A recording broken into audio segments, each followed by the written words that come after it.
You cannot please everyone. Whatever you do, there will always be someone who will criticize you. So just do what you believe is right and stop caring so much about what others think. Hello friends, അസ്സാമു അലൈക്കും, നമസ്കാരം. Welcome back to tales of Naju. ഇന്നത്തെ video ഒരു cooking വീഡിയോയും vlog വീഡിയോയും ഒന്നുമല്ല, നിങ്ങളുമായിട്ട് ഒരു സന്തോഷ വാർത്ത ഷെയർ ചെയ്യാനുള്ള ഒരു വീഡിയോ ആണ്. ഒരു യൂട്യൂബറെ സംബന്ധിച്ചിടത്തോളം നമ്മുടെ ചാനൽ മോണിറ്റൈസേഷൻ ആവുക എന്നത് ഏറ്റവും വലിയ ഒരു സ്വപ്നമാണ്. അപ്പോൾ എൻ്റെ ചാനലും മോണിറ്റൈസേഷൻ ആയി വരും നിങ്ങളിൽ പലരും അറിഞ്ഞിട്ടുണ്ടാവും. ആദ്യം തന്നെ ഞാൻ നിങ്ങളിൽ ഓരോരുത്തരോടും ഒരുപാട് നന്ദി അറിയിക്കുകയാണ്. കാരണം നിങ്ങളെ ഓരോരുത്തരുള്ള ഒരുപാട് സപ്പോർട്ടാണ് എന്നെ ഇത്രയും വരെ എത്തിച്ചത്.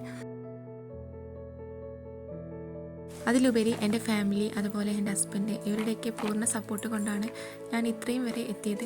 അപ്പോൾ എല്ലാവർക്കും ഒരുപാട് താങ്ക്സ് അറിയിക്കുകയാണ്. നമ്മളൊക്കെ ഒരു യൂട്യൂബ് ചാനൽ തുടങ്ങുമ്പോൾ പെട്ടെന്ന് അത് വാച്ചവരായി പെട്ടെന്ന് മോണിറ്റൈസേഷൻ ആവും എന്നൊക്കെ ഒരു വിചാരത്തോട് കൂടിയിട്ടാണ് ഒരു ചാനൽ സ്റ്റാർട്ട് ചെയ്യുന്നത്. പക്ഷേ അതിൻ്റെ എത്രത്തോളം കഷ്ടപ്പാടും ഹാർഡ് വർക്കും ഉണ്ടെന്ന് ഓരോ കുഞ്ഞു കുഞ്ഞു യൂട്യൂബേഴ്സിനും നല്ലതുപോലെ മനസ്സിലാവും. നമ്മളൊക്കെ ഒരു ചാനൽ തുടങ്ങിക്കഴിഞ്ഞാൽ ആദ്യം 500 സബ്സ്ക്രൈബേഴ്സ് ആവണം കമ്മ്യൂണിറ്റി ടാബ് കിട്ടാനായിട്ട്.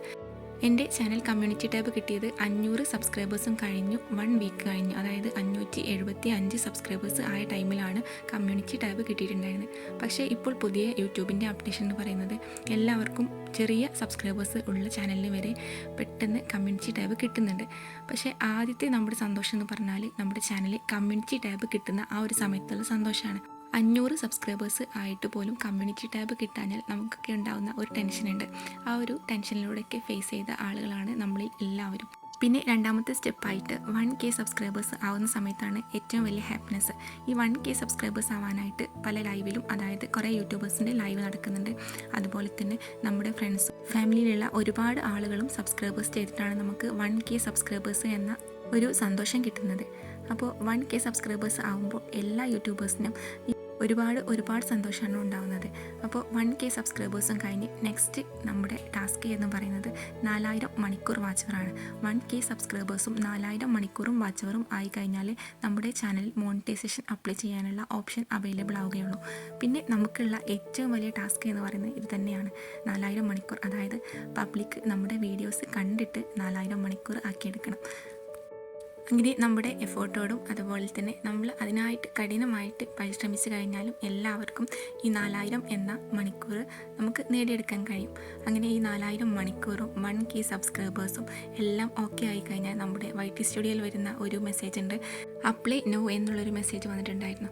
അപ്പോൾ അത് കഴിഞ്ഞ് 2 ദിവസം കഴിഞ്ഞതിന് ശേഷമാണ് മോണിക്ക് അപ്ലൈ ചെയ്തിട്ടുണ്ടായിരുന്നത്. അങ്ങനെ ഫസ്റ്റ് സ്റ്റെപ്പ് പെട്ടെന്ന് തന്നെ റെഡിയായി. രണ്ടാമത്തെ സ്റ്റെപ്പ് അപ്പോൾ തന്നെ അപ്ലൈ ചെയ്ത് 8 മണിക്കൂർ കഴിഞ്ഞിട്ട് രണ്ടാമത്തെ സ്റ്റെപ്പ് റെഡിയായി. പിന്നെ മൂന്നാമത്തെ സ്റ്റെപ്പാണ് യൂട്യൂബിൻ്റെ ഫിൽട്രേഷനും യൂട്യൂബിൻ്റെ എല്ലാം അടങ്ങിയിട്ടുള്ള മൂന്നാമത്തെ സ്റ്റെപ്പ്. യൂട്യൂബ് തന്നെ ചെയ്യുന്ന സ്റ്റെപ്പാണ്. ആ ഒരു സ്റ്റെപ്പിലാണ് നമുക്ക് എല്ലാവർക്കും പേടിക്കേണ്ടത്. ചാനലിൽ റീയൂസ്ഡ് അങ്ങനെയുള്ള കാര്യങ്ങളൊക്കെ വന്നു കഴിഞ്ഞാൽ മോണിക്ക് അപ്ലൈ ചെയ്യുന്നത് റിജക്റ്റ് ആവും. അപ്പോൾ ഭയങ്കര ടെൻഷനുള്ള 2-3 ദിവസങ്ങളായിരുന്നു. പക്ഷേ 2 ദിവസം കൊണ്ട് അൽഹംദുലില്ലാ നമ്മുടെ ചാനൽ മോണിറ്റൈസേഷൻ എന്നുള്ള ഒരു ഇമെയിൽ വന്നു. അതിനിടയിൽ ഒരുപാട് ഫ്രണ്ട്സ് സഹായിച്ചിട്ടുണ്ട്. എല്ലാവർക്കും ഒരുപാട് താങ്ക്സ് ഉണ്ട്. പിന്നെ അതേപോലെ തന്നെ ഒരുപാട് സംശയങ്ങളുണ്ടായിരുന്നു. അതൊക്കെ തീർത്തരാൻ ഞങ്ങളുടെ യൂട്യൂബേഴ്സിലും അതുപോലെ തന്നെ ഫ്രണ്ട്സിലൊക്കെ ഒരുപാട് പേരുണ്ടായിരുന്നു. അപ്പോൾ അവർക്കൊക്കെ ഒരുപാട് താങ്ക്സ് പറയുകയാണ്. പിന്നെ എല്ലാവരും പരിശ്രമിച്ച് കഴിഞ്ഞാൽ നമുക്ക് എന്താണോ ലക്ഷ്യമുള്ളത് ആ ഒരു ലക്ഷ്യസ്ഥാനത്ത് എത്താൻ എല്ലാവർക്കും പറ്റും. അത് തെളിഞ്ഞ കാര്യമാണ്. അപ്പോൾ ഏതൊരു കാര്യമാണെങ്കിലും യൂട്യൂബ് മാത്രമല്ല എല്ലാ ലൈഫിലുള്ള എല്ലാ ഒരു കാര്യത്തിനും നമുക്ക് ഒരു ലക്ഷ്യസ്ഥാനത്ത് എത്തണം എന്നുള്ളൊരു വാശിയുണ്ടെങ്കിൽ ഉറപ്പായിട്ടും ആ ഒരു ലക്ഷ്യസ്ഥാനത്ത് എത്തിയെടുക്കും. നമ്മൾ ഒരു കാര്യത്തിന് ഇറങ്ങിത്തിരിക്കുമ്പോൾ ഇതിലും കുറേ ആളുകളുണ്ടാവും നമ്മളെ പരിഹസിക്കാനും പുച്ഛിക്കാനും ഒക്കെ. പക്ഷേങ്കിലും നമുക്ക് ഒരു ലക്ഷ്യസ്ഥാനം ഉണ്ടെങ്കിൽ അത് നേടിയെടുക്കുന്നവരെ നമ്മൾ തന്നെ പരിശ്രമിച്ചുകൊണ്ടിരിക്കണം. മറ്റുള്ളവരിൽ നിന്നും നല്ലതാണെങ്കിൽ മാത്രം ഉൾക്കൊള്ളുക, അല്ലാത്തത് നമുക്ക് തള്ളിക്കളയുക തന്നെ വേണം. സത്യം പറഞ്ഞാൽ പുറമിൽ നിന്നും നമ്മളെ കുറ്റപ്പെടുത്തുന്ന ആളുകളുടെ ആ കുറ്റപ്പെടുത്തലുകളായിരിക്കും നമുക്ക് പെട്ടെന്ന് ഏതൊരു കാര്യവും നേടിയെടുക്കാനുള്ള ആത്മവിശ്വാസം തരുന്നത്. അപ്പോൾ അങ്ങനെ പറയുന്നവരെ ഒരിക്കലും നമ്മൾ മൈൻഡാക്കണ്ട എന്നല്ല, മൈൻഡാക്കണം. എന്നിട്ട് അതിനനുസരിച്ച് നമ്മൾ മുന്നോട്ട് പോകാനുള്ള എല്ലാ പ്രയത്നങ്ങളും ചെയ്തുകൊണ്ടിരിക്കുക. സക്സസ് ആവും എന്ന് പൂർണ്ണമായിട്ടുള്ള ഉറപ്പാണ്. അതിന് പറ്റിയ ഒരു നല്ലൊരു സ്റ്റോറി ഉണ്ട്. ഒരു ഗ്രാമത്തിലൂടെ ഒരു കൈതയുമായിട്ട് ഒരു സ്ത്രീയും പുരുഷനും കൂടെ നടന്നു പോവുകയായിരുന്നു. അപ്പോൾ ഒരുപാട് ആളുകൾ അവരെ പരിഹാസത്തോടു കൂടെ നോക്കും. ആദ്യം പോകുന്ന ആൾ പറയും, എന്തൊരു മണ്ടന്മാരാണ് അവർ, 2 പേരും നടന്നു പോകുന്നു, ആ കഴുതയുണ്ടായിട്ടും ആ കഴുതയുടെ മുകളിൽ കയറിയിട്ട് അവർക്ക് പോയിക്കൂടെ.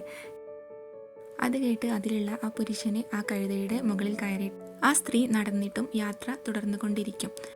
ഈ ഒരു ആനിമേഷൻ സ്റ്റോറിയിൽ ഒരുപാട് പാഠങ്ങൾ നമ്മൾ പഠിക്കാനുണ്ട്.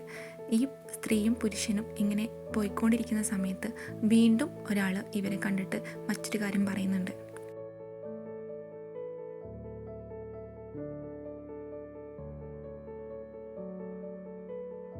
അടുത്തതായിട്ട് വന്നിട്ടുള്ള സ്ത്രീ അവരെ പരിഹസിച്ചുകൊണ്ട് പറയും, എന്തൊരു മനുഷ്യനാണ് അയാൾ കഴുതയുടെ പുറത്തിരുന്നിട്ടും അയാളുടെ ഭാര്യയെ നടന്നിട്ടും അയാൾ പോകുന്നത് കണ്ടില്ലേ എന്ന്.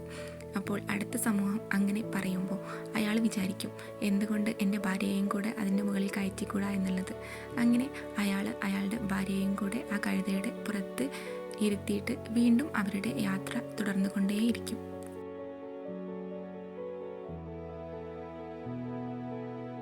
അങ്ങനെ അടുത്തതായിട്ട് അവർ കുറച്ച് ദൂരം ചെല്ലുമ്പോൾ വേറൊരു ആൾ ഇവരെ കണ്ടിട്ട് പറയും, എന്തൊരു ആളുകളാണ് ഇവർ, ആ പാവം കഴുത. ഈ രണ്ടാളുകളുടെയും ഭാരം ചുമന്ന് ആ കഴുത ആകെ ക്ഷീണിതനായി.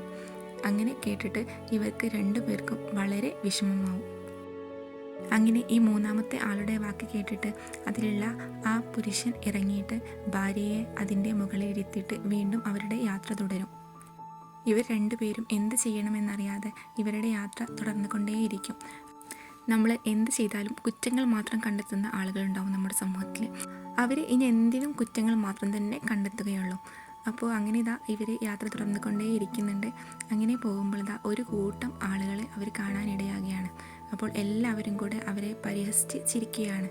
അപ്പോൾ എന്താ ഇതിൽ നിന്ന് മനസ്സിലാക്കേണ്ടത്? നമ്മൾ എല്ലാ കാര്യങ്ങളും എന്ത് ചെയ്യുമ്പോഴും അതിനെ പരിഹസിക്കാനും പുച്ഛിക്കാനും ഒരുപാട് ആളുകളുണ്ടാവും. സപ്പോർട്ട് ചെയ്യുന്ന ആളുകളും ഒരുപാടുണ്ടാവും. അപ്പോൾ നമ്മൾ ശരി എന്നുള്ള കാര്യങ്ങൾ നമ്മൾ ചെയ്തുകൊണ്ടിരിക്കുക. പറയുന്നവർ പറയുന്ന പോലെ പറയട്ടെ. നല്ലത് മാത്രം ഉൾക്കൊള്ളുക, മറ്റുള്ളത് നമ്മൾ തള്ളിക്കളയുക. ഏതൊരു കാര്യത്തിനായാലും നമ്മൾ എഫേർട്ട് എടുത്താൽ അതിനുള്ള കറക്റ്റായിട്ടുള്ള പ്രതിഫലം നമുക്ക് കിട്ടും. അപ്പോൾ എല്ലാവർക്കും നല്ലൊരു ദിവസം ആശംസിക്കട്ടെ.